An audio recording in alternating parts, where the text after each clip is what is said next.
rotate your device.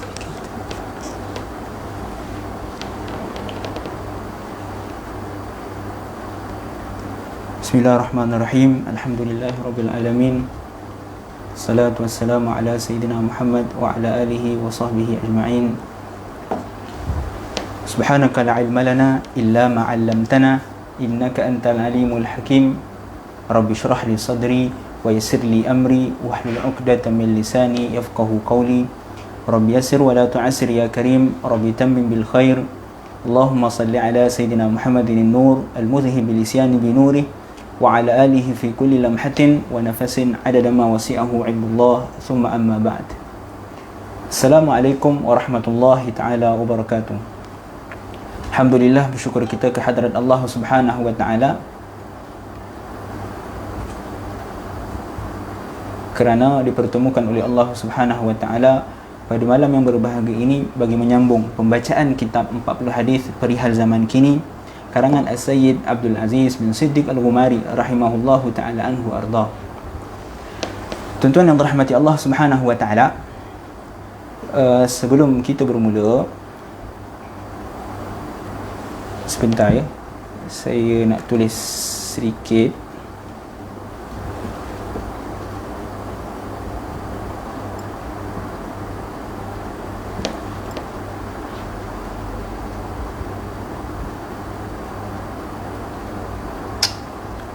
Okey. Jadi alhamdulillah, minggu yang lalu kita dah bincang sedikit sebanyak tentang kitab 40 hadis perihal zaman kini yang dikarang oleh Sayyid Abdul Aziz bin Siddiq Al-Ghumari rahimahullahu taala anhu. InsyaAllah pada hari ini kita akan masuk kepada pecahan bab yang seterusnya.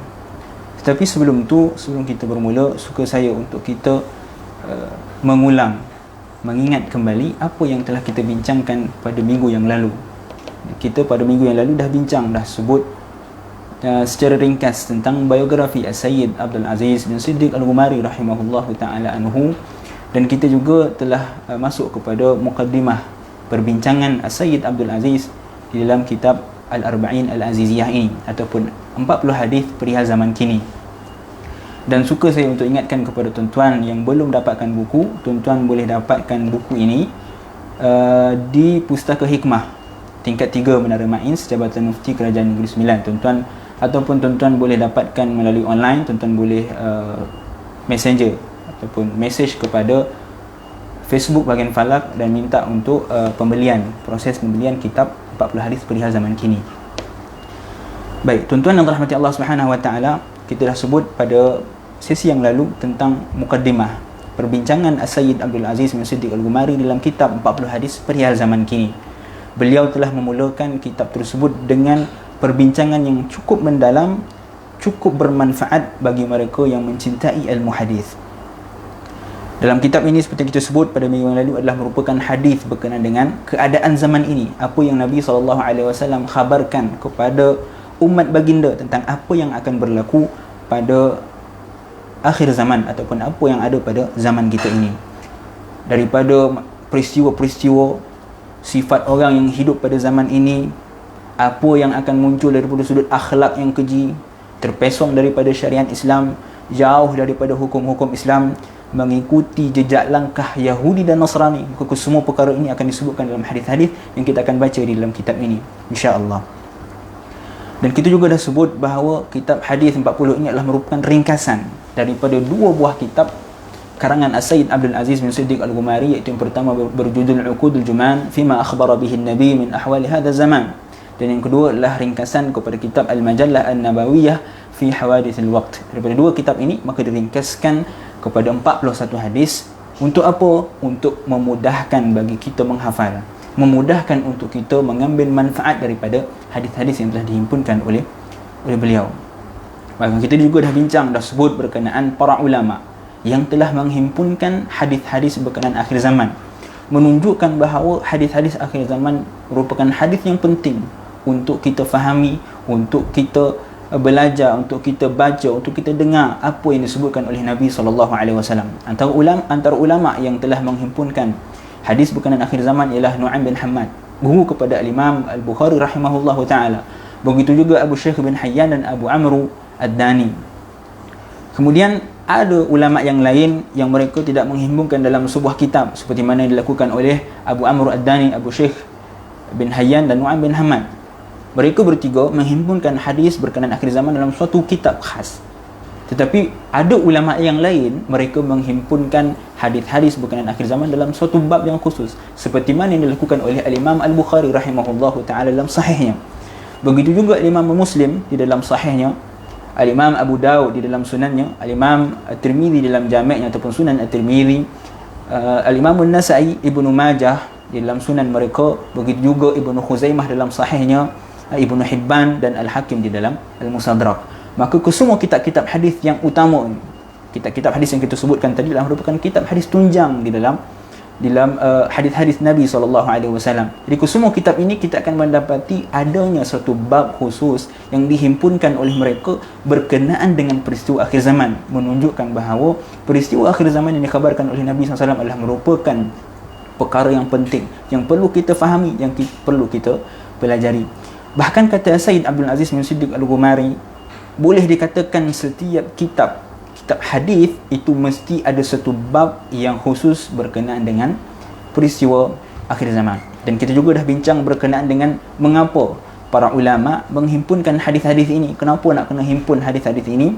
Yang pertama, untuk meningkatkan keimanan kita kepada Allah Subhanahu wa taala. Bila mana kita baca hadis-hadis yang dikhabarkan oleh Nabi SAW 1400 tahun yang lalu berkenaan apa yang akan berlaku pada hari ini, maka akan meningkatkan keyakinan kita kepada kebenaran ajaran Islam, kebenaran apa yang dibawa oleh baginda sallallahu alaihi wasallam. Di samping itu dapat menambahkan kecintaan kita kepada baginda sallallahu alaihi wasallam apabila kita mendengar mutiara-mutiara baginda sallallahu alaihi wasallam yang telah lama meninggalkan kita. Hari ini kita tak mampu untuk bertemu dengan Nabi SAW, yang hanya mampu untuk kita mendengar mutiara-mutiara Nabi sallallahu alaihi wasallam. Di samping itu, kitab hadis 40 ini juga mampu untuk menjadi petunjuk kepada orang mukmin dalam menuju jalan yang penuh ranjau di saat menghadapi fitnah akhir zaman. Yang mana Sayyid Abdul Aziz menggambarkan fitnah akhir zaman, keadaan kita hari ini adalah umpama orang yang berjalan di atas lautan yang bergelora dalam kegelapan malam. Hadis-hadis akhir zaman ini, kata Sayyid Abdul Aziz bin Siddiq Al-Ghumari, akan menjadi pelita, akan menjadi penerang untuk kita melalui jalan, untuk melalui ranjau yang sangat sukar ini. Kemudian kita juga dah sebut pada minggu yang lalu tentang mengapa ataupun apakah sebab yang mendorong Sayyid Abdul Aziz untuk menghimpunkan 40 hadis ini. Antaranya adalah kerana permintaan daripada anak murid beliau, iaitu Sayyid Abdul Latif bin Abdul Ghani Jasus, yang mana ketika Sayyid Abdul Aziz mengajar kitab Mukhtasar Ibnu Kathir, Mukhtasar fi Ulumul Hadis karangan Ibnu Kathir, yang merupakan kitab yang penting di dalam ilmu ulumul hadis. Bahkan ketika kami di Maghribi, antara kitab pertama yang diajarkan oleh guru kami Sayyid Abdul Mun'im bin Abdul Aziz bin Siddiq Al-Ghumari, yang merupakan anak kepada pengarang kitab ini, beliau meminta ataupun mengarahkan kami untuk mempelajari kitab Mukhtasar fi Ulumul Hadis karangan Ibnu Katsir, kerana kata beliau inilah antara kitab yang sangat bermanfaat untuk dipelajari berkenaan dengan ulumul hadis. Ketika Sayyid Abdul Aziz bin Siddiq Al-Ghumari mengajar kitab Mukhtasar fi Ulumul Hadis, maka beliau ada sebut beberapa hadis berkenaan dengan peristiwa akhir zaman. Lalu bila anak muridnya mendengar perkara tersebut, Sayyid Abdul Latif bin Abdul Ghani Jasus datang kepada Sayyid Abdul Aziz meminta kepada gurunya untuk menghimpunkan 40 hadis khas berkenaan dengan peristiwa-peristiwa akhir zaman. Baik, selesai pada mukadimah dan kita masuk kepada faedah yang pertama, seperti yang telah kita sebutkan pada minggu yang lalu, iaitu antara ulama yang telah menghimpunkan 40 hadis. Antaranya Al-Imam Al-Hafiz Al-Zahabi rahimahullahu ta'ala anhu. Al-Hafiz, bila kita sebut sebagai Al-Hafiz, maksudnya apa? Al-Hafiz ini antara syarat dia apa? Dia kena menghafal 20,000 hadis dengan sanad dan matan. Barulah seseorang itu dapat menggelaran Al-Hafiz. Jadi gelaran Al-Hafiz merupakan gelaran yang besar bagi ulama hadis. Al-Hafiz Al-Zahabi merupakan pengarang kepada kitab-kitab hadis yang penting seperti Mizanul I'tidal, Siyarul A'lam Nubala, Tahdzibut Tahdzib dan sebagainya. Beliau ada menghimpun kitab 40 hadis, iaitu Al-Arba'in fi Sifatir Rabb. Begitu juga dengan Abu Nu'aim Al-Asbahani, beliau telah menghimpunkan kitab yang berjudul Al-Arba'in fi Adabil Sufiyah. Abu Nu'aim Al-Asbahani merupakan seorang ulama hadis yang penting, pengarang kepada kitab Hilyatul Awliya. Beliau menghimpun 40 hadis yang berjudul Al-Arba'in fi Adabil Sufiyah. Begitu juga Ibn Asakir Ad-Dimashq, pengarang kepada Tarikhud Dimashq. Beliau mengarang kitab Al-Arba'in fi Fadlil Jihad. Bahkan Ibnu Asakir bukan sahaja mengarang satu buah kitab dalam hadis 40. Beliau ada mengarang beberapa buah kitab berkenaan hadis 40. Antaranya Arba'una hadithan li arba'ina syaikhan min arba'ina buldah. Beliau menghimpun 40 hadis daripada 40 orang guru daripada 40 negara. Dihimpunkan dalam sebuah kitab lalu dijadikan sebagai kitab hadis. Begitu juga beliau mengarang kitab Al-Arba'un Al-Abdalul Awali. Beliau ada mengarang kitab Al-Arba'un Hadithan Minal Musawat Mustakhrajat an Thiqatur Ruwat dan Al-Arba'in Atiwa dan beberapa kitab hadis arba'in yang lain. Selain itu, kita dah sebut juga Abu Khair Ismail bin Yusuf Al-Qazwaini Al-Hakim. Beliau mengarang kitab Al-Arba'in fi Fadl Uthman dan beliau juga mengarang kitab Al-Arba'in fi Fadl Ali. Begitu juga dengan Al-Hafidh Abu Qasim Hamzah bin Yusuf As-Sahmi. Beliau mengarang kitab yang berjudul Al-Arba'in fi Fadl Al-Abbas, 40 hadis tentang kemuliaan Sayyidina Abbas radhiyallahu taala anhu. Begitu juga Al-Hafidh Jamaluddin Abu Bakar Muhammad bin Yusuf bin Masdi Al-Gharnati. Beliau ada mengarang kitab Al-Arba'in Al-Mukhtarah fi Fadlil Hajj wal Umrah. Ini antara ulama-ulama besar yang telah menghimpunkan 40 hadis. Maka kita juga dah bincang kenapa para ulama yang besar ini mereka menghimpunkan kitab-kitab hadis 40. Bahkan kalau kita melihat antara ulama seperti Abdul Ghafir Al-Farisi rahimahullahu ta'ala anhu, beliau telah menghimpunkan 40 hadis sehingga sampai kepada 70 buah buku. Beliau menghimpunkan hadis 40 dan kitab tersebut ada dikatakan sampai kepada 70 buah. Beliau menghimpunkan hadis berkenaan hadis 40. Menunjukkan bahawa pentingnya ataupun ada sebab utama kenapa para ulama hadis menghimpunkan hadis 40.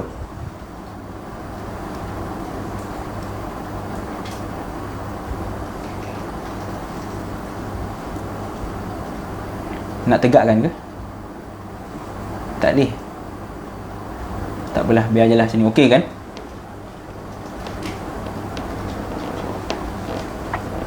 Sebentar ya.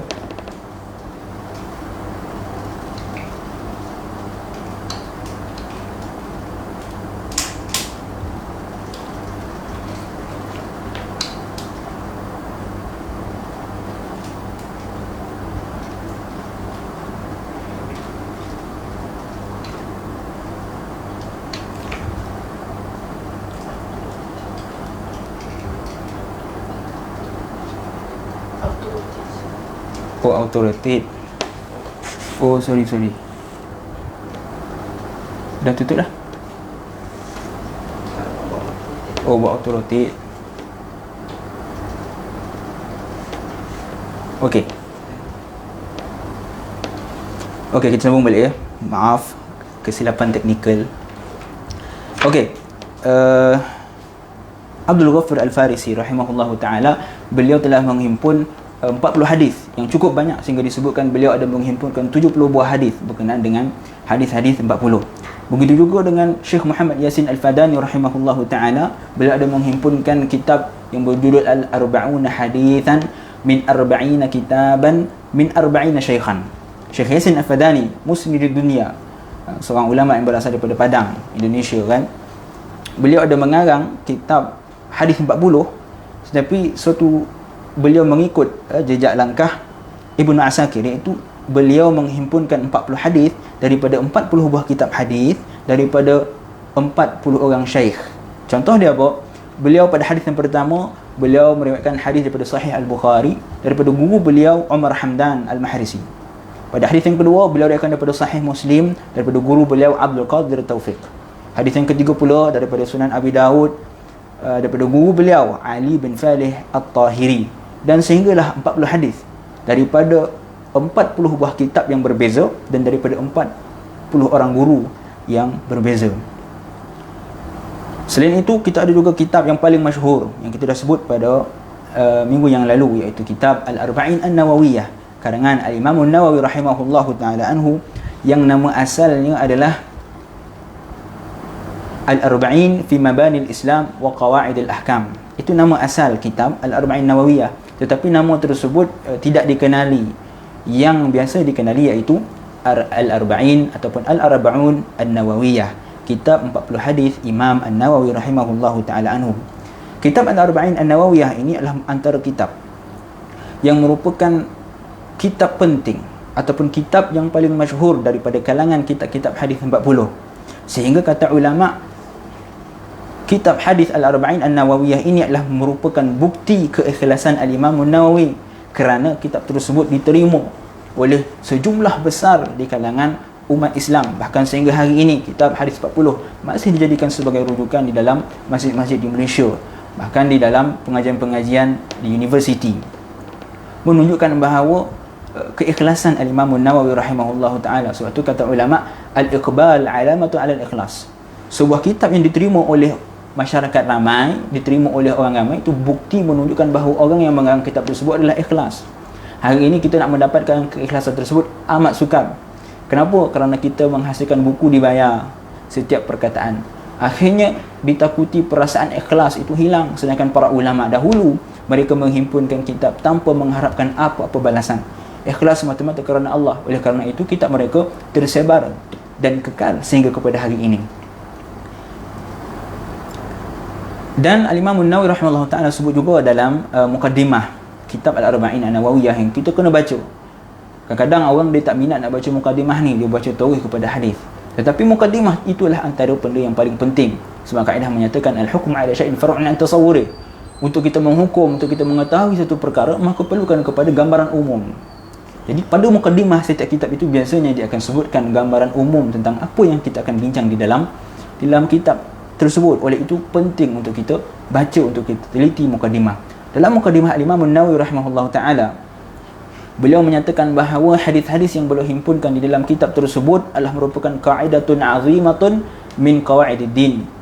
Hadis-hadis tersebut adalah merupakan kaedah yang agung daripada kaedah-kaedah agama. Sebab tu Al-Imam An-Nawawi rahimahullahu taala dalam kitab beliau menghimpunkan dalam pelbagai bidang, daripada bidang akidah, daripada bidang fiqh, dan juga dalam bidang tasawuf. Dan ini juga menunjukkan bahawa jawami'ul kalim Nabi SAW, seperti mana diriwayatkan oleh Imam Al-Bukhari dan Imam Muslim daripada Sayyidina Abu Hurairah radhiyallahu taala anhu, yang mana kata Nabi SAW, bu'ithtu bi jawami'il kalim. Kata Nabi SAW, aku diutuskan sebagai bi jawami'il kalim, dengan jawami'ul kalim. Jawami'ul kalim ni apa? Perkataan yang ringkas tapi memberi makna yang luas, memberi makna yang jauh. Dan itulah apa yang berlaku kepada 40 hadis Al-Imam An-Nawawi. Beliau menghimpunkan sekadar 42 hadis, tetapi 42 hadis itu telah merangkumi aspek utama, perbincangan asas di dalam agama Islam. Dan kisah Al-Arba'in An-Nawawiyah ini adalah pada awalnya para ulama menghimpunkan hadis berkenaan dengan jawami'ul kalim. Antaranya Abu Bakar bin Sunni, beliau menghimpunkan beberapa hadis yang menunjukkan tentang jawami'ul kalim, hadis berkenaan dengan jawami'ul kalim Nabi SAW. Hadis yang ringkas tetapi memberi penerangan yang sangat luas, memberi maksud yang sangat jauh. Beliau telah menghimpunkan dalam kitab al-Jurul Al-Ijaz wa Jawami'ul Kalim min Sunanil Al-Ma'thurah. Begitu juga dengan Al-Qadi Abu Abdullah Al-Qada'i dalam kitab yang berjudul Syihab fil Hukmi wal Adab. Beliau telah menghimpunkan sebuah kitab yang menghimpunkan hadis-hadis tentang Jawami'ul Kalim, hadis yang ringkas tetapi memberi makna yang luas. Begitu juga dengan Imam Al-Khattabi rahimahullahu taala, beliau telah meletakkan beberapa hadis Jawami'ul Kalim pada muqaddimah Gharibul Hadis beliau.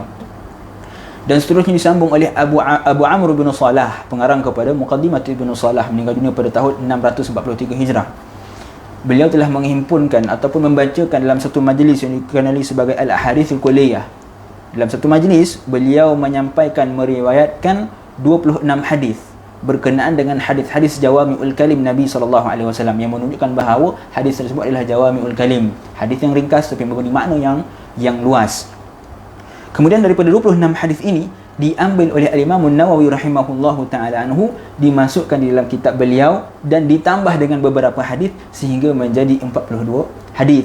Lalu terhasillah kitab Al-Arba'in An-Nawawiyah ataupun hadis 40 Al-Imam An-Nawawi. Kitab Al-Imam An-Nawawi rahimahullahu taala merupakan kitab yang sangat agung sehingga mendapat perhatian bukan sekadar daripada kalangan masyarakat, bahkan daripada kalangan para alim ulama.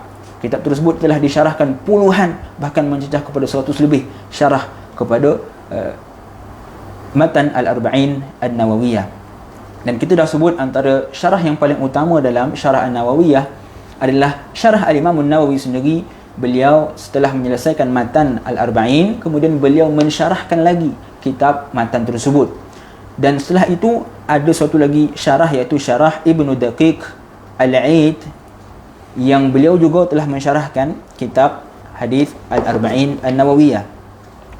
Dan kitab tersebut boleh didapati cetakan Muassasat Rayyan, digabungkan di antara dua syarah, syarah Al-Imam An-Nawawi dan syarah Ibnu Daqiq Al-Aid. Tetapi bukanlah syarahan yang panjang, sekadar syarahan yang ringkas, tetapi cukup memberi manfaat kepada mereka yang ingin memahami hadis-hadis 40 Al-Imam An-Nawawi rahimahullahu taala anhu.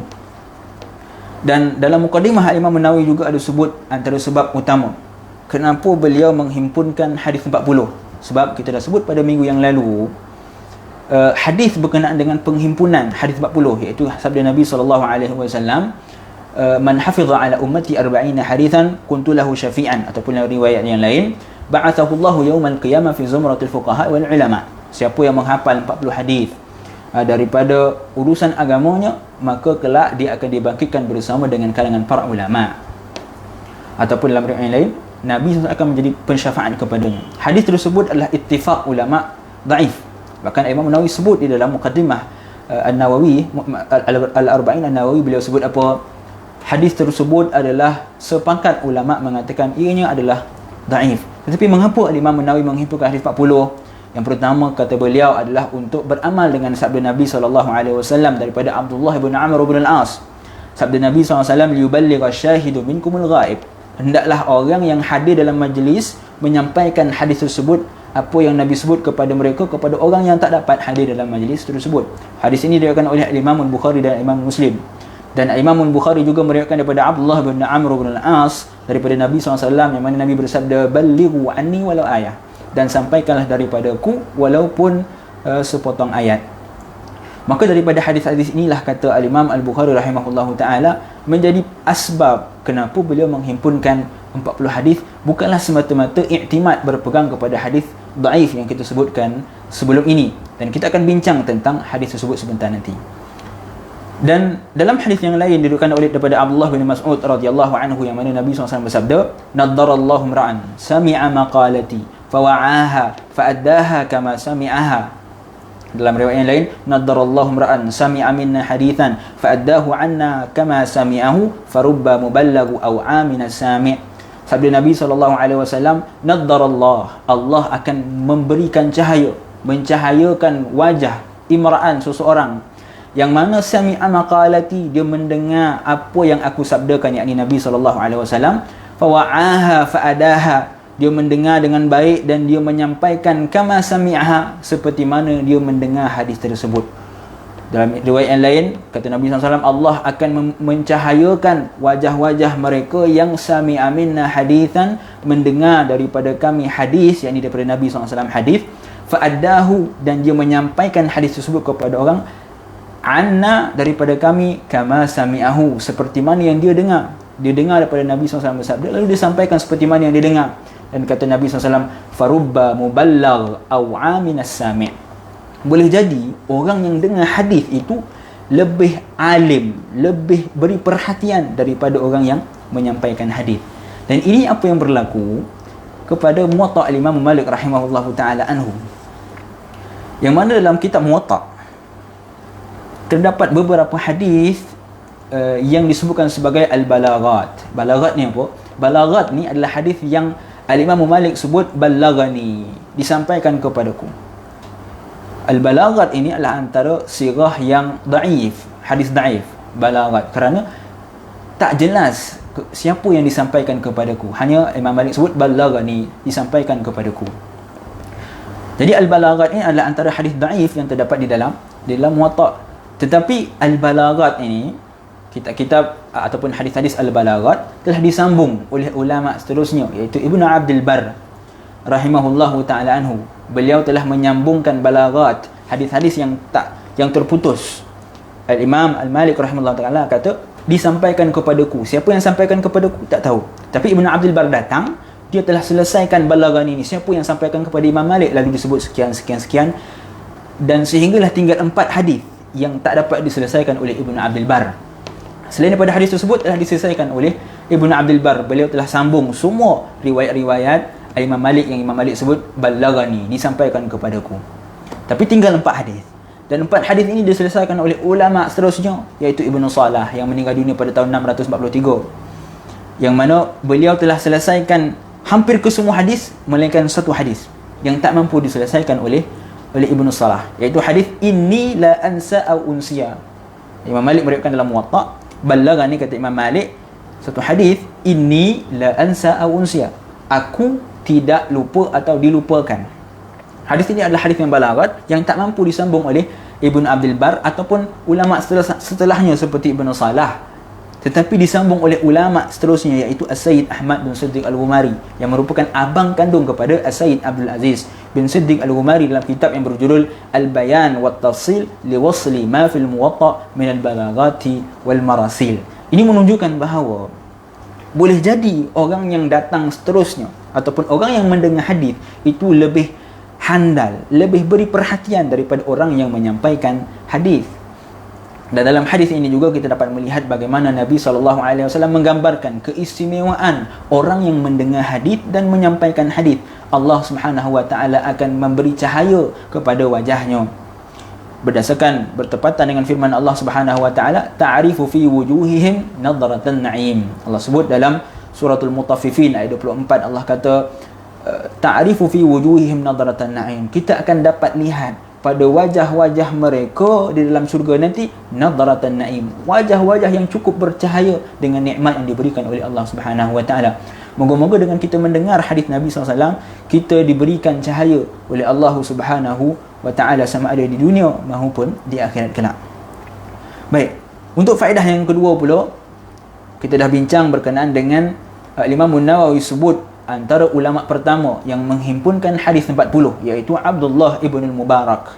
Dan perkara ini adalah jelas dan disokong oleh Sayyid Abdul Aziz bin Siddiq Al-Ghumari dalam kitab Al-Arba'in Al-Aziziyah, yang mana Abdullah ibn Mubarak, seorang tabi'ut tabi'in, meninggal dunia pada tahun 181 Hijrah. Beliau telah menghimpunkan 40 hadis berkenaan dengan zuhud, dan dikatakan bahawa inilah kitab pertama yang menghimpunkan 40 hadis. Kemudian diikuti oleh ulama seterusnya seperti Muhammad bin Aslam At-Tusi, Al-Alim Rabbani, Al-Hasan bin Sufyan An-Nasawi. Ada sedikit kesilapan di situ ya. Kebanyakan cetakan disebut sebagai Sufyan An-Nasai. Yang paling tepat bukanlah Sufyan An-Nasai, sebaliknya Sufyan An-Nasawi, nisbah kepada Nasa. Kemudian datang ulama seterusnya, Abu Bakar Al-Ajurri, begitu juga Abu Bakar bin Ibrahim Al-Asfahani, kemudian Ad-Daruqutni, Al-Hakim, Abu Nu'aim, Abu Abdul Rahman Al-Sulami, Abu Sa'id. Semua ulama-ulama ini adalah antara ulama yang telah menghimpunkan 40 hadis.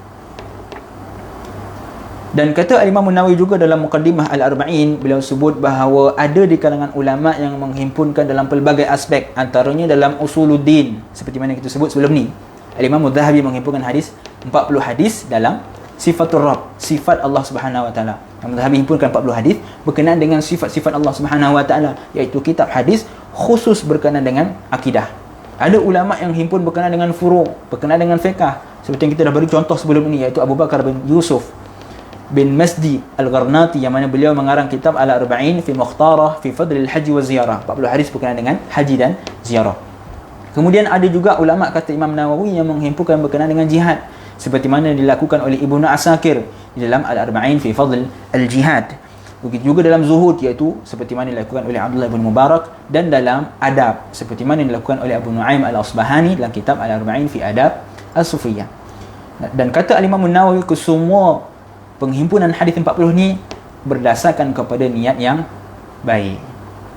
Dan pada faedah yang ketiga, kita dah bincang tentang sebab utama penghimpunan 40 hadis, iaitu berdasarkan kepada hadis Nabi SAW, man hafiza ala ummati 40 hadithan min amri diniha ba'athahu Allahu yawmal qiyamati fi zumratil fuqaha'i wal ulama. Sesiapa, kata Nabi SAW, yang menghafal daripada kalangan umatku 40 hadis berkenaan dengan urusan agamanya, maka Allah Subhanahu Wa Taala akan membangkitkan dia pada hari kiamat nanti bersama dengan para fuqaha dan para ulama. Dan hadis ini seperti mana yang disebutkan oleh Ibnu Hajar rahimahullahu taala anhu adalah merupakan antara sirah yang paling kuat, kerana hadis ini diriwayatkan dalam pelbagai riwayat. Ada riwayat mengatakan man hafiza ala ummati 40 hadithan min amri diniha ba'athahu Allahu faqihan aliman. Siapa yang menghafal 40 hadis pada urusan agamanya, Allah akan bangkitkan dia sebagai seorang yang faqih, seorang yang alim. Dan riwayat yang lain diriwayatkan oleh Abu Darda radhiyallahu taala anhu dengan riwayat wa kuntu lahu yaumal qiyamah syafi'an wa syahidan. Dan riwayat Abu Darda mengatakan bahawa siapa yang menghafal 40 hadis pada urusan agamanya, maka kata Nabi SAW, akulah yang akan menjadi orang yang akan menjadi saksi dan memberi syafaat kepada di hari kiamat nanti. Dalam riwayat yang lain daripada Ibnu Mas'ud radhiyallahu taala anhu, kata Nabi SAW, siapa yang menghafal 40 hadis pada urusan agamanya akan dikatakan kepada dia pada hari kiamat nanti, udkhul min ay abwabil jannah syi'ta. Masuklah engkau ke dalam mana-mana pintu syurga yang engkau inginkan. Dan ada juga riwayat daripada Ibnu Umar yang mengatakan bahawa siapa yang menghafal 40 hadis daripada urusan agamanya, maka kutiba fi zumratil ulama wa husyra fi zumratil syuhada. Siapa yang menghafal 40 hadis daripada urusan agamanya, maka akan dituliskan baginya bersama dengan para ulama, dan dia kelak di hari kiamat akan dibangkitkan bersama dengan para syuhada. Maka terdapat riwayat yang sangat banyak berkenaan dengan hadis kelebihan menghafal 40 hadis. Tetapi seperti mana kita sebut sebelum ni, Al-Imam An-Nawawi menyatakan wattafaqal huffadhu ala annahu hadithun dha'ifun wa in kathurat turuquhu. Kata Al-Imam An-Nawawi, sepakat para ulama hadis mengatakan bahawa hadis ini adalah hadis yang dhaif, walaupun mempunyai jalur yang banyak, walaupun diriwayatkan dengan pelbagai riwayat, walaupun diriwayatkan daripada sebilangan besar daripada kalangan ulama hadis, diriwayatkan daripada para sahabah yang ramai, tetapi kata Imam Nawawi, sepakat ulama mengatakan hadis tersebut adalah dhaif, kerana setiap hadis yang meriwayatkan berkenaan dengan kelebihan 40 hadis, menghafal 40 hadis, terdapat pada riwayatnya kecacatan. Dan perkara ini dijelaskan oleh Abul Faid, ini disebut dalam kitab ini, iaitu As-Sayyid Ahmad bin Siddiq Al-Ghumari rahimahullahu taala, abang kandung kepada As-Sayyid Abdul Aziz, abang pertama, abang sulung kepada Sayyid Abdul Aziz. Beliau menghimpunkan dalam kitab berjudul Irsyadul Murabba'in ila Turuq Hadithil Arba'in. Beliau menghimpunkan dalam sebuah kitab berjudul Irsyadul Murabba'in ila Turuq Hadithil Arba'in. Kitab tersebut dicetak bersama dengan kitab Al-Isti'adzah wal Hasbalah min Sihih Hadithil Basmalah. Dalam kitab ini ada 3 buah penulisan digabungkan dalam satu kitab. Antaranya adalah kitab Irsyadul Murabba'in ila Turuq Hadithil Arba'in. Dalam kitab tersebut, As-Sayyid Ahmad bin Siddiq Al-Ghumari rahimahullahu ta'ala anhu, beliau telah menyatakan kesemua riwayat berkenaan dengan kelebihan menghafal 40 hadis. Dan menurut As-Sayyid Ahmad bin Siddiq Al-Ghumari rahimahullahu ta'ala anhu, hadis tersebut telah diriwayatkan daripada 14 orang sahabat. Iaitu yang pertama daripada Sayyidina Ali. Hadis ini juga diriwayatkan daripada Ibnu Abbas, daripada Sayyidina Anas bin Malik, daripada Sayyidina Jabir bin Samurah, daripada Ibnu Umar, daripada Abu Umamah, daripada Sayyidina Abu Darda, daripada Abu Sa'id Al-Khudri, daripada Abu Hurairah, daripada Abdullah bin Mas'ud, daripada Nuwairah, daripada Abdullah bin Amr bin Al-As, daripada Salman Al-Farisi, dan daripada Mu'adz bin Jabal radhiyallahu taala anhum jami'an. Diriwayatkan daripada sebilangan besar daripada kalangan para sahabat, sejumlah besar daripada kalangan para sahabat, 14 orang. Tetapi kesemua riwayat tersebut adalah riwayat yang bermasalah. Dan kata Sayyid Ahmad bin Siddiq Al-Ghumari, antara riwayat yang paling baik, walaupun dia masih dhaif, tetapi riwayat yang paling okey, yang paling baik adalah riwayat daripada Sayyidina Mu'adz bin Jabal radhiyallahu taala anhu, yang diriwayatkan oleh Ibnu Asakir dalam Al-Arba'in Al-Buldaniyah. Menurut Ibnu Hajar rahimahullahu taala, tidak terdapat pada perawinya yang bermasalah melainkan pada seorang. Dalam hadis yang diriwayatkan oleh Sayyidina Mu'adz bin Jabal, semua perawi dia okey, tak ada masalah, kecuali seorang, iaitu nama dia As-Saih. As-Saih ni kata Ibnu Hajar Al-Asqalani, ghairu ma'ruf, beliau tidak dikenali. Oleh kerana beliau tidak dikenali, maka hadis itu turun kepada hadis yang dhaif. Walaupun diriwayatkan daripada sebilangan besar daripada kalangan para sahabat. Bahkan Ibnu Asakir ketika meriwayatkan hadis ini dalam Al-Arba'in Al-Buldaniyah, beliau menyatakan bahawa hadis ini diriwayatkan oleh sejumlah para sahabat dengan sanad yang bermasalah. Tidak terdapat pada satu pun daripadanya adalah sahih. Namun hadis yang lemah jika disokong dengan hadis yang lain akan menjadi kuat, apatah lagi dalam masalah kelebihan beramal berkenaan dengan fadailul a'mal. Ya, hadis ini adalah hadis yang dhaif. Diriwayatkan sejumlah besar daripada kalangan para sahabat, tetapi kesemua sanadnya bermasalah dan kesemua hadisnya adalah hadis yang dhaif. Tapi kata Ibnu Asakir, disebabkan hadis tersebut didatangkan dengan bilangan yang banyak, jadi status hadis tersebut boleh diangkat daripada dhaif kepada hasan li ghairih. Kenapa? Kerana hadis itu disokong dengan hadis yang lain, dan hadis tersebut bukanlah berkenaan dengan hukum hakam. Dia tak berkenaan dengan tentang halal ataupun haram. Dia hanyalah berkenaan dengan kelebihan beramal. Oleh itu, para ulama menjadikan hadis ini sebagai asas untuk menghimpunkan hadis 40, walaupun hadis tersebut ataupun hadis kelebihan hadis 40 adalah merupakan hadis yang dhaif, tetapi dijadikan sandaran ataupun dijadikan sumber rujukan kerana terdapat banyaknya riwayat berkenaan dengan kelebihan menghafal hadis 40. Bahkan para ulama bersepakat seperti mana disebutkan oleh Al-Imam An-Nawawi rahimahullahu ta'ala dalam kitab Al-Adhkar, dalam kitab Bustanul Arifin, dalam muqaddimah Al-Arba'in An-Nawawiyah pun Imam An-Nawawi sebut bahawa ulama sepakat mengatakan keharusan untuk beramal dengan hadis dhaif dalam fadailul a'mal, iaitu dalam kelebihan beramal. Dan Imam An-Nawawi juga sebut ataupun Ibn Hajar Al-Haytami ketika mensyarahkan Al-Arba'in An-Nawawiyah, beliau mengatakan apa? Kenapa hadis dhaif boleh diamalkan dalam fadailul a'mal? Kerana kalaulah hadis tersebut adalah benar daripada Nabi SAW, maka kita akan mendapat ganjaran pahala tersebut. Contohnya Nabi SAW bagi tahu kelebihan sembahyang duha, kan? Daripada kelebihan itu, kita beramal dengan kelebihan itu. Kalaulah hadis itu adalah hadis yang sahih, benar daripada Nabi SAW, maka kita akan mendapat ganjaran pahala. Tetapi kalaulah dia tak benar ataupun bukan daripada Nabi SAW, maka ia tidak mengakibatkan kepada apa-apa kesan yang buruk, kerana dia tidak berkaitan dengan perkara halal ataupun haram. Dia hanya tentang kelebihan beramal. Kita melakukan satu kebaikan, maka akan diganjarikan oleh Allah dengan sekian. Maka dia hanya kelebihan beramal, tak berkaitan pun dengan hukum hakam. Oleh itu ulama sepakat mengatakan bahawa boleh kita beramal dengan hadis-hadis dhaif. Bahkan Imam Ibn Abdul Bar rahimahullahu ta'ala, beliau riwayatkan dalam kitab Jami' al-Bayan al-Ilm daripada Sayyidina Anas bin Malik radhiyallahu ta'ala anhu. Hadis ini hadis dhaif, tetapi diriwayatkan oleh Ibn Abdul Bar daripada Sayyidina Anas bin Malik, yang mana kata Nabi SAW, man ballaghahu anni thawabu amalin fa'amilahu hasala lahu ajrahu wa illam akun kultuhu. Dalam hadis ini diriwayatkan oleh Sayyidina Anas bin Malik, yang mana Nabi SAW bersabda, man ballaghahu anni, siapa yang disampaikan kepadanya daripadaku, yakni daripada Nabi SAW, tentang thawabu amalin, tentang pahala ganjaran tentang sesuatu amalan, fa'amilahu, dan dia beramal dengan amalan tersebut, hasala lahu ajruhu, kata Nabi SAW, maka dia akan mendapat ganjaran tersebut. Ganjaran yang disebutkan dalam hadis tersebut, wa illam akun kultuhu, walaupun aku tak sebut hadis tersebut, tetapi disebabkan dia beramal dan dia yakin dengan perkara tersebut, maka dia akan diberikan ganjaran di atas amalan tersebut seperti mana yang telah disampaikan kepadanya. Bahkan ada ulama mengatakan bahawa sunat dalam kehidupan kita untuk kita mengamalkan satu kali paling kurang hadis dhaif. Bila kita dengar satu hadis dhaif tentang kelebihan beramal, maka kata ulama, kita sangat dituntut untuk mengamalkan hadis tersebut walaupun sekali dalam seumur hidup, supaya kita mendapat ganjaran pahala tersebut kalau benar itu adalah daripada Nabi SAW.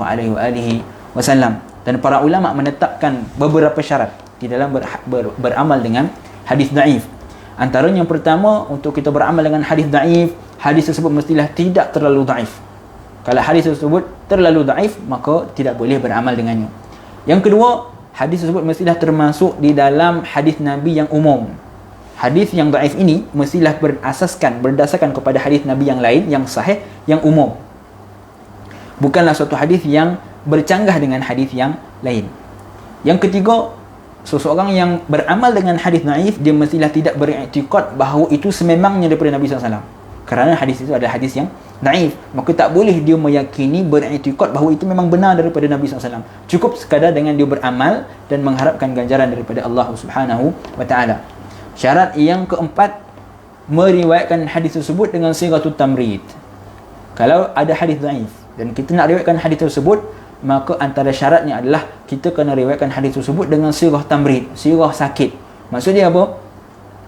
Maksudnya kita gunakan sirah seperti ruya, diriwayatkan daripada Nabi SAW. Kita tidak menggunakan dengan sirah jazam, pasti. Kita tak mengatakan bahawa Nabi SAW bersabda sekian dengan sirah yang jazam, ataupun haddathani, diriwayatkan kepadaku. Ini adalah sirah yang jazam. Haddathani, diberitakan kepadaku, dikisahkan kepadaku. Tak boleh, kerana ini adalah hadis yang dhaif. Lalu kena guna sirah tamrid seperti ruya, diriwayatkan kepadaku. Maka ini antara syarat-syarat untuk beramal dengan hadis dhaif. Dan kata ulama juga, antara syarat untuk kita beramal dengan hadis dhaif, hadis tersebut mestilah berkaitan dengan fadailul amal, kelebihan dalam beramal, ataupun tentang targhib wa tarhib, tentang ancaman dan ganjaran, ataupun di dalam ar-raqaiq, di dalam hal-hal melembutkan hati, seperti mana dihimpunkan oleh Al-Imam Al-Ghazali rahimahullahu ta'ala dalam kitab Ihya Ulumuddin. Dan kita juga dah sebut pada minggu yang lalu tentang kalam Ibn Arabi Al-Ma'afiri rahimahullahu ta'ala anhu, yang mana Ibn Arabi Al-Ma'afiri yang meninggal dunia pada tahun 543 Hijrah, makam beliau di Fes. Beliau kata apa? Beliau berpandangan bahawa tidak boleh beramal dengan hadis dhaif, tetapi kalam ini disanggah oleh Sayyid Abdul Aziz bin Siddiq Al-Ghumari. Kenapa? Kerana kalam beliau telah bercanggah dengan ittifaq ulama, dengan kesepakatan ulama, seperti mana disebutkan oleh Imam An-Nawawi. Dan begitu juga kata Sayyid Abdul Aziz bin Siddiq Al-Ghumari, walaupun Ibn Arabi Al-Ma'afiri beliau mengatakan tak boleh beramal dengan hadis dhaif, tetapi dalam kebanyakan kitabnya beliau sendiri meriwayatkan hadis-hadis yang dhaif. Bahkan kata Sayyid Abdul Aziz bin Siddiq Al-Ghumari, ada di antaranya hadis yang hampir kepada maudhu', bahkan maudhu' pun ada. Terutamanya di dalam kitab Sirajul Muridin, menunjukkan bahawa kita takkan mampu untuk melepaskan diri daripada hadis dhaif. Hari ini ada orang yang dia cukup tak suka dengan hadis dhaif. Walau bagaimanapun, kita tetap tidak mampu untuk meninggalkan hadis dhaif secara keseluruhannya, kerana hadis dhaif itu masih boleh digunakan, terutamanya dalam masalah kelebihan beramal, dalam targhib wa tarhib dan sebagainya. Baik, pada faedah yang keempat, kita juga dah bincang tentang rahsia. Kenapa dihimpunkan 40, kenapa tak dihimpunkan 50, 60 dan sebagainya. Yang pertama, seperti mana disebutkan oleh An-Nabrawi, yang pertama adalah kerana yang tahu 40 apa sebab hanya Allah SWT. Kenapa dihimpunkan 40, kenapa tak 60, kenapa tak 70? Kata An-Nabrawi, pandangan yang pertama mengatakan yang ketahui hanyalah Allah SWT. Kita tak tahu sebab apa 40, yang tahu hanya Allah SWT. Pandangan yang kedua adalah mengatakan bahawa 40 adalah antara bilangan yang paling sempurna.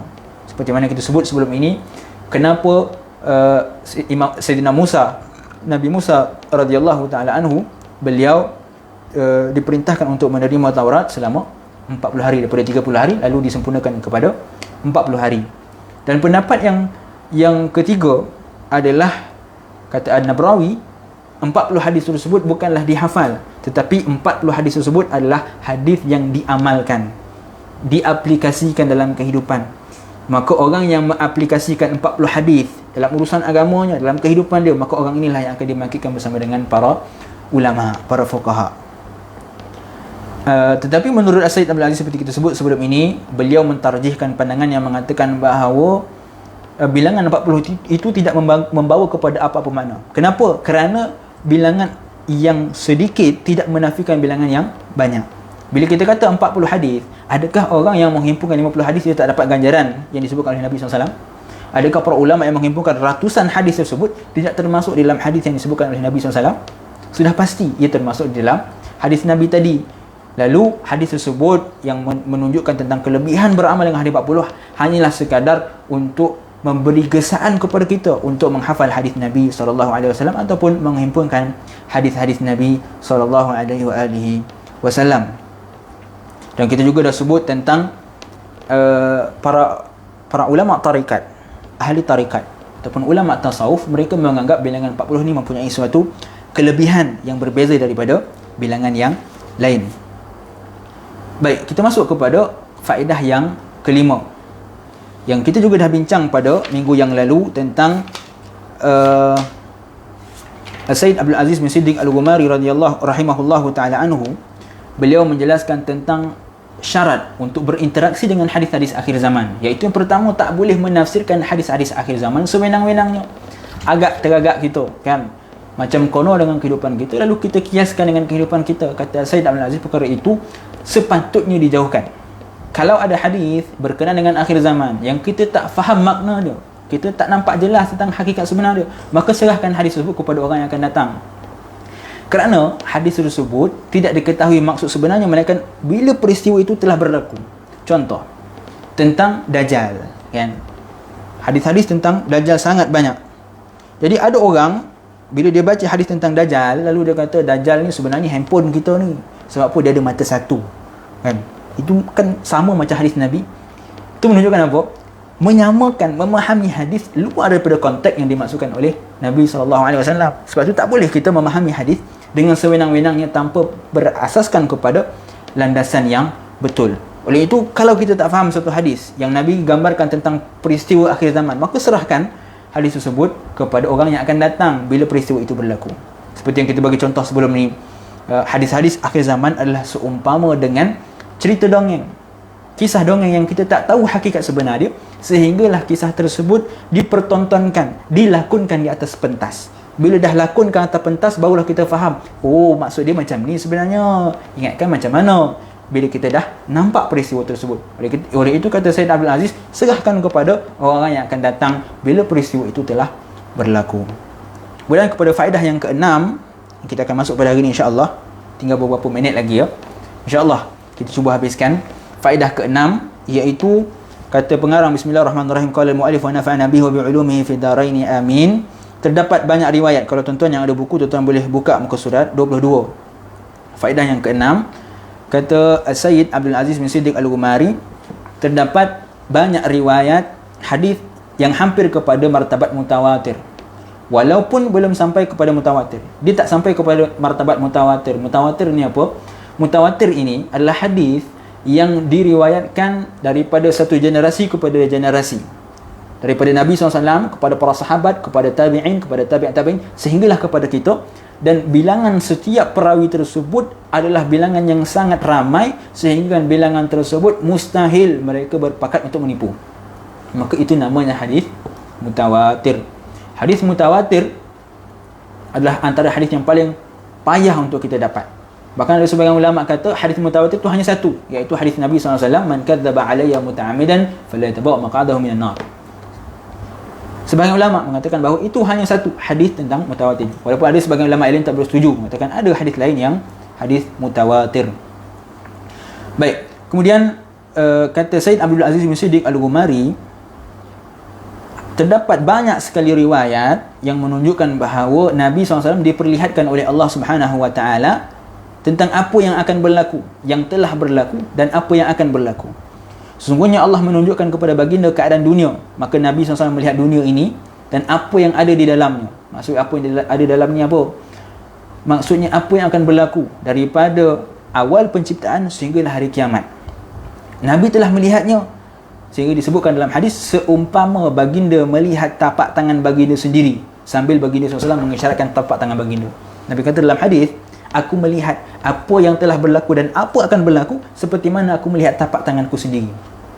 Antaranya, kita tengok dalam kitab ini, hadis daripada Ibnu Umar radhiyallahu taala anhu, dengan katanya Nabi SAW bersabda, Inna Allah Azza wa Jalla rafa'a li ad-dunya fa ana anzuru ilaiha wa ila ma huwa ka'inun fiha ila yaumil qiyamah kama anzuru ila kaffi hadhihi jaliyani min amrillahi Azza wa Jalla jallahu li nabiyyi kama jallahu lin nabiyyi qablahu. Kata Nabi SAW, sesungguhnya Allah Subhanahu wa taala mengangkat dunia kepadaku dan aku melihatnya serta apa yang terdapat di dalamnya sehingga hari kiamat. Seperti mana aku melihat tanganku ini. Kedua-duanya penzahiran ini adalah ketentuan Allah Azza wa Jalla kepada nabinya, yang ini Nabi Muhammad sallallahu alaihi wasallam, seperti mana yang dizahirkan kepada para nabi-nabi sebelumnya. Dalam hadis ini menunjukkan bahawa Nabi SAW bagi tahu bahawa Allah telah memperlihatkan kepada baginda apa yang telah berlaku dan apa berlaku sehingga hari kiamat, seperti mana Allah memperlihatkan kepada nabi-nabi sebelum baginda.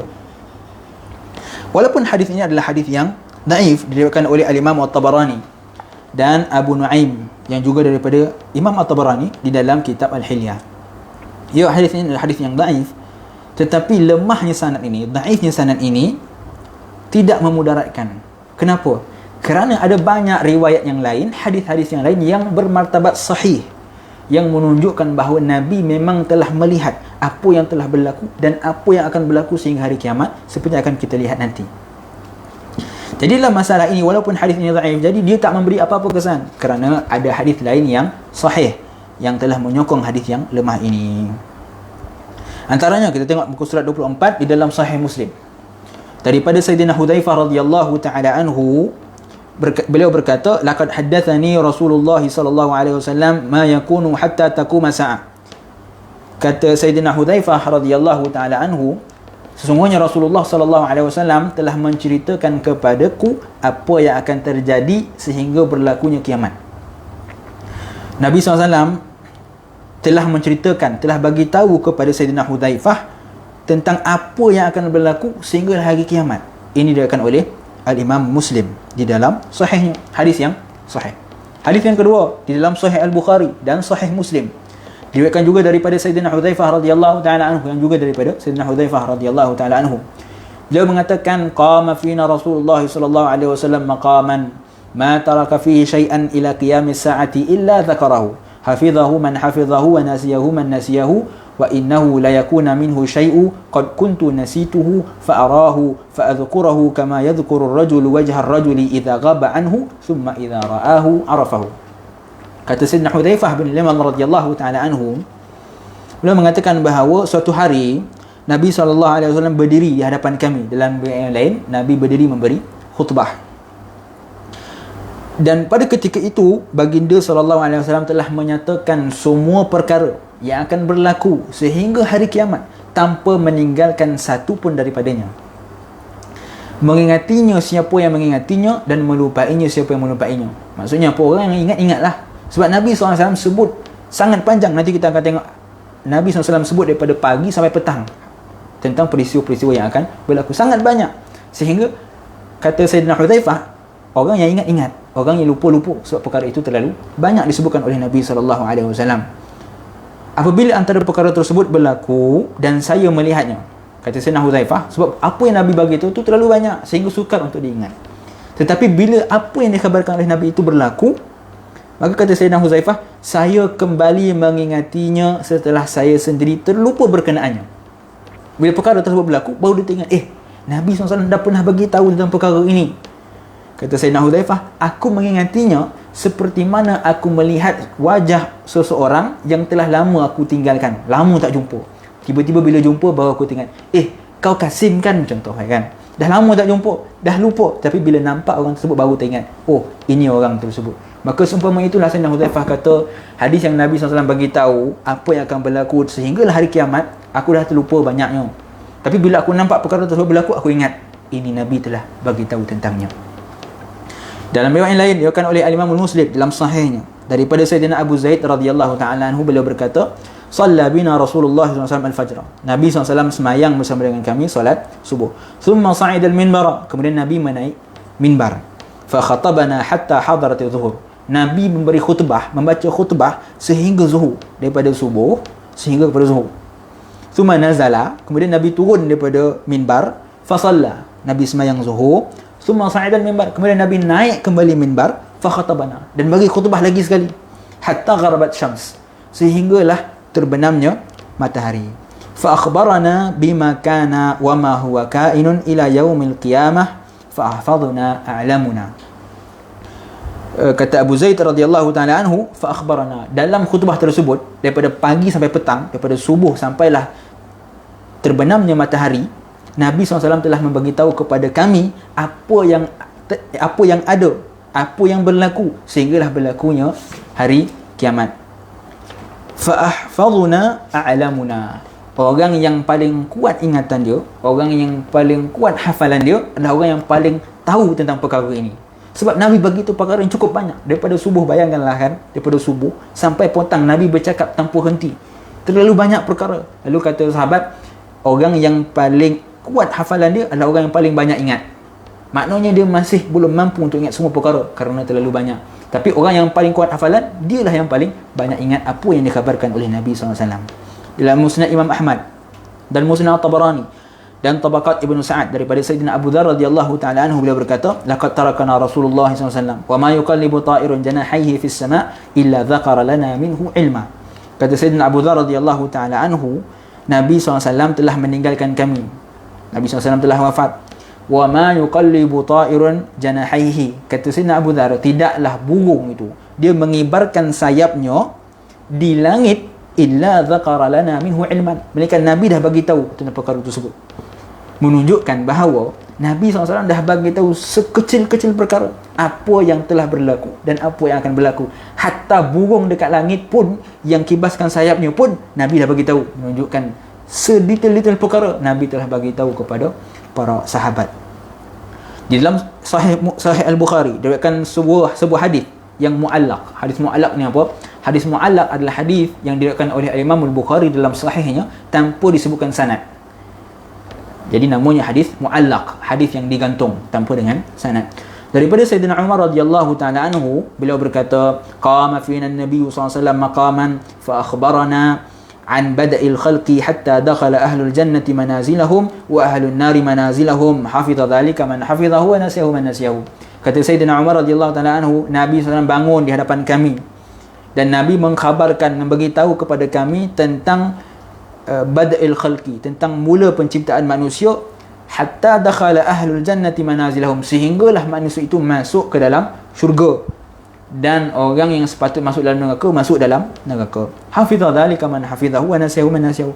Orang yang ingatlah, kata Sayyidina Umar. Orang yang lupa kerana perkara yang terlalu banyak.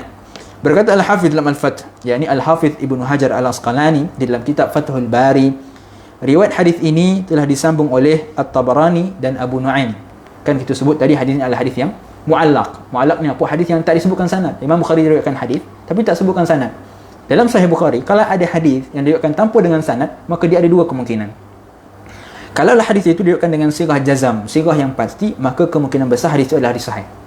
Tapi kalau hadis itu diriwayatkan dengan sanad yang lemah, maka kemungkinan hadis itu adalah dhaif. Tetapi hadis yang kita bacakan tadi telah disambung sanadnya oleh At-Tabarani dan Abu Nu'aim.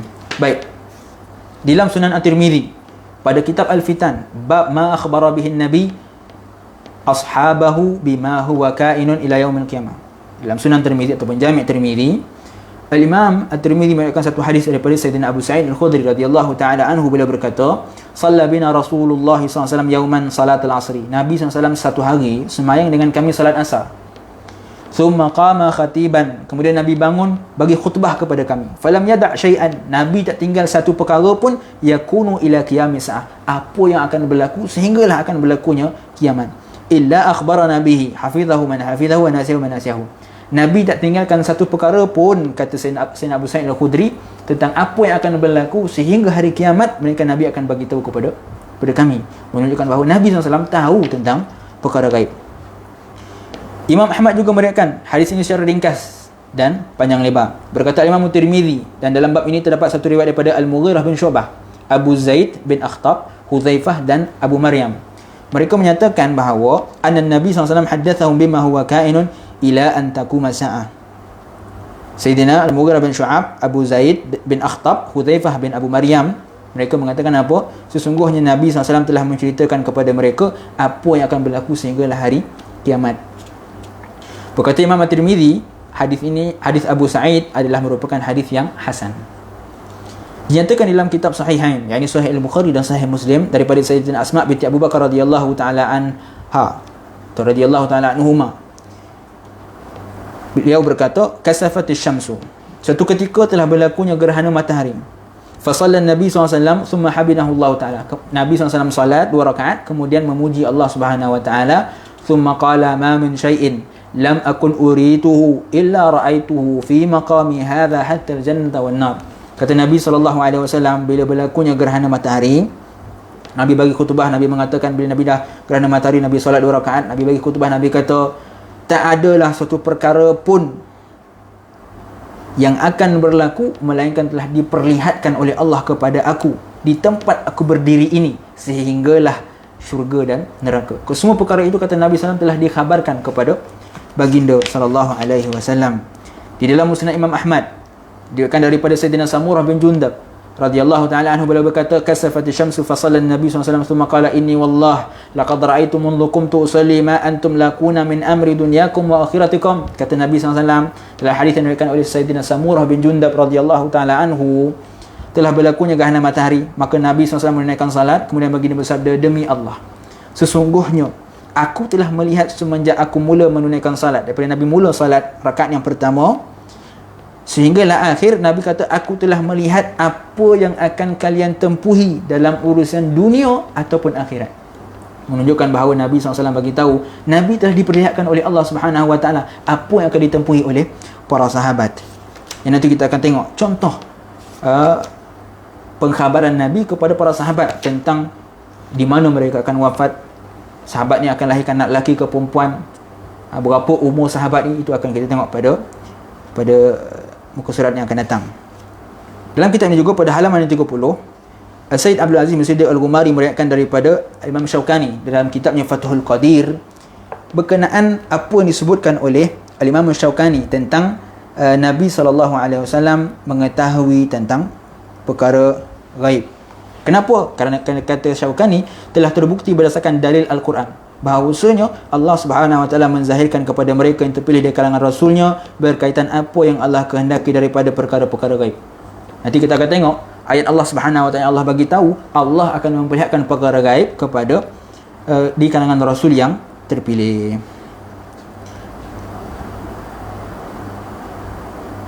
Dan Sayyid Abdul Aziz juga ada meriwayatkan daripada Qadhi Iyad, yang mana Qadhi Iyad beliau meriwayatkan dalam kitab Asy-Syifa bi Ta'rif al-Huquq al-Mustafa menunjukkan bahawa hadis-hadis berkaitan Nabi SAW mengetahui perkara gaib telah sampai kepada martabat mutawatir. Ya, menunjukkan bahawa hadis yang bagi tahu Nabi SAW mengetahui perkara gaib adalah sangat kuat sehingga hampir sampai kepada martabat mutawatir. Tuan-tuan boleh tengok dalam muka surat 32 nas yang disebutkan oleh Sayyid Abdul Aziz daripada Qadhi Iyad dalam kitab Syifa bi Ta'rif al-Huquq al-Mustafa. Timbul persoalan, bila kita kata Nabi SAW mengetahui perkara gaib, bukankah ia bercanggah dengan firman Allah Subhanahu Wa Taala, wa indahu mafatihul ghaibi la ya'lamuha illa hu. Allah sebut dalam surah Al-An'am ayat 59, Allah mengatakan, dan pada sisi Allah jualah anak kunci perbendaharaan segala yang gaib, tiada siapa yang mengetahui melainkan dialah sahaja. Yang ini tak ada siapa yang mengetahui perkara gaib melainkan Allah Subhanahu Wa Taala. Allah sebut dalam surah Al-An'am. Begitu juga dalam surah Al-Luqman, Allah Subhanahu Wa Taala berfirman, innallaha 'indahu 'ilmus sa'ah wa yunazzilul ghaitha wa ya'lamu ma fil arham wa ma tadri nafsun madza taksibu ghadan wa ma tadri nafsun bi ayyi ardin tamut innallaha 'alimun khabir. Allah sebut dalam surah Al-Luqman, sungguhnya di sisi Allah itu tentang ilmu sa'ah, waktu berlakunya kiamat, wa yunazzilul ghaith, waktu turunnya hujan, wa ya'lamu ma fil arham, mengetahui apa yang ada di dalam rahim, wa ma tadri nafsun madza taksibu ghadan, dan kata firman Allah SWT, tak ada orang yang akan tahu apa yang akan berlaku pada keesokan hari, wa ma tadri nafsun bi ayyi ardin tamut, dan tak ada seorang pun yang tahu di bumi mana dia akan mati. Innallaha alimun khabir, sungguhnya Allah lah yang maha mengetahui. Jadi bila kita perhatikan ayat ini, seolah-olah ia bercanggah dengan hadis-hadis Nabi SAW. Bahkan dalam hadis Nabi SAW sendiri diriwayatkan oleh Imam Ahmad dan Ar-Ruyani daripada Sayyidina Buraidah radhiyallahu taala anhu, yang mana baginda SAW bersabda, khamsun la ya'lamuhunna illa Allah azza wa jalla, innallaha ta'ala 'indahu 'ilmus sa'ah wa yunazzilul ghaitha wa ya'lamu ma fil arham wa ma tadri nafsun madza taksibu ghadan wa ma tadri nafsun bi ayyi ardin tamut. Hadis ini Nabi SAW bersabda, 5 perkara yang tidak diketahui tentangnya melainkan Allah Subhanahu wa taala. Sesungguhnya ilmu tentang hari kiamat hanya ada di sisi Allah Subhanahu wa taala, dan dialah yang menurunkan hujan dan mengetahui apa yang di dalam rahim, dan dia tidak ada seorang pun yang dapat mengetahui dengan pasti apa yang akan dikerjakan esok, dan tidak ada seorang pun yang dapat mengetahui di mana dia akan mati. Jadi pada hadis dan ayat Quran ini, bila kita perhatikan seolah-olah ia bercanggah dengan hadis yang kita bacakan pada awal tadi. Kerana dalam hadis yang awal kita baca tadi, Nabi SAW bagi tahu Nabi telah diperlihatkan oleh Allah tentang apa yang akan berlaku sehinggalah hari kiamat. Tetapi dalam ayat Quran dan hadis yang kita baca ini menunjukkan seolah tak ada yang tahu perkara gaib melainkan Allah Subhanahu wa taala. Jadi persoalan ini dijawab oleh As-Sayyid Abdul Aziz bin Siddiq Al-Ghumari rahimahullahu taala pada halaman yang ke-34. Beliau mengatakan sesungguhnya orang yang mengatakan bahawa Rasulullah tidak diperlihatkan 5 perkara tersebut hanya berdasarkan kepada hadis ini telah berada dalam kelalaian yang jelas, di samping menunjukkan kejahilannya, kelemahannya serta ceteknya kefahaman dan ilmu pengetahuan dia. Sayyid Abdul Aziz kata apa? Orang yang hanya berdasarkan kepada 2 ayat Al-Quran tadi dan 1 hadis yang kita bacakan baru tadi, lalu dia kata Nabi SAW tak tahu perkara gaib, itu menunjukkan kejahilan dia sendiri. Kenapa? Kerana dalam firman Allah Subhanahu wa taala dalam surah Al-Jin ayat 26 hingga 27, Allah Subhanahu wa taala berfirman, "Alimul ghaibi fala yudhiru ala ghaibihi ahada illa man irtada min rasul." Allah sebut dalam surah Al-Jin, yang maksudnya Tuhanlah sahaja yang mengetahui segala yang gaib, maka dia tidak memberitahu perkara gaib yang diketahuinya itu kepada sesiapa pun melainkan kepada mana-mana rasul yang diredainya. Maka ayat ini jelas menunjukkan bahawa Allah Subhanahu wa taala takkan bagi tahu perkara gaib dia, tetapi Allah juga sebut bahawa Allah mengecualikan perkara gaib kepada di kalangan rasul yang Allah redai. Maka dalil ini cukup untuk memberi kita faham bahawa ayat tersebut bukanlah sekadar berkenaan dengan